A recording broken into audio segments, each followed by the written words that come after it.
കഴിഞ്ഞ ദിവസം എല്ലാവരും നോക്കിയിരുന്ന ഒരു വാർത്ത തന്നെയായിരുന്നു ഷാരോൺ ആവണിയുടെ കഴുത്തിൽ താലി കെട്ടിയ ഒരു വാർത്ത. വിവാഹത്തിന് രാവിലെ മേക്കപ്പ് ഇടാനായി പോയ നവവധുവിന് പിന്നീട് നേരിടേണ്ടി വന്നത് വലിയൊരു അപകടം തന്നെയായിരുന്നു. അത് ശരിക്കും പറഞ്ഞാൽ ആ പെൺകുട്ടിയെ വിവാഹം കഴിക്കാനിരുന്ന ചെറുപ്പക്കാരനെയും ഒക്കെ തളർത്തിയ ഒരു അപകടമായി പോയി. പക്ഷെ അവിടെയൊന്നും തളരാതെ ആ കുടുംബം പിടിച്ചു നിന്നു.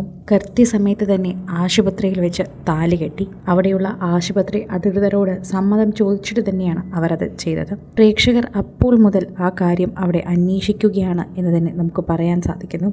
സോഷ്യൽ മീഡിയ ഉപയോഗിക്കുന്ന എല്ലാവർക്കും അത് നന്നായി മനസ്സിലാകുന്നുണ്ട്. എന്നാൽ വിവാഹം കഴിഞ്ഞ് അല്ലെങ്കിൽ താലി കെട്ടിക്കഴിഞ്ഞ് വരൻ തിരികെ പോയില്ല. വധുവിനോടൊപ്പം അവിടെ തന്നെയിരുന്നു. ശരിക്കും പറഞ്ഞാൽ വിവാഹം കഴിഞ്ഞ് ആദ്യ രാത്രി ആഘോഷിക്കേണ്ടതായിരുന്നു ഇരുവരും. അവരുടെ ആദ്യ രാത്രി അവർ പരസ്പരം അടുത്തിരുന്ന് ആശുപത്രിയിലിരുന്ന് സംസാരിച്ചു തീർത്തു. ശരിക്കും പറഞ്ഞാൽ അങ്ങനെയൊരു സംഭവം അവരുടെ ജീവിതത്തിൽ അങ്ങനെയൊരു നിർണായക നിമിഷത്തിൽ ഉണ്ടായി എന്ന് തന്നെ പറയണം. ആളും ആരവവും ബഹളവും കുരവയും ഒന്നുമില്ലാതെ താലികെട്ടി. ആ താലികെട്ട് ചടങ്ങ് കഴിഞ്ഞ് വരൻ തിരികെ പോകുമെന്നെല്ലാവരും കരുതിയെങ്കിലും അവിടെ നിന്ന് പോകാതെ ഷാരോൺ ആവണിയുടെ അടുത്ത് തന്നെ നിന്നു. ഒരുപോലെ കണ്ണടയ്ക്കാതെ ആവണിയുടെ വീട്ടുകാർ നിൽക്കുന്നത് പോലെ തന്നെ ഷാരോണും നിന്നു.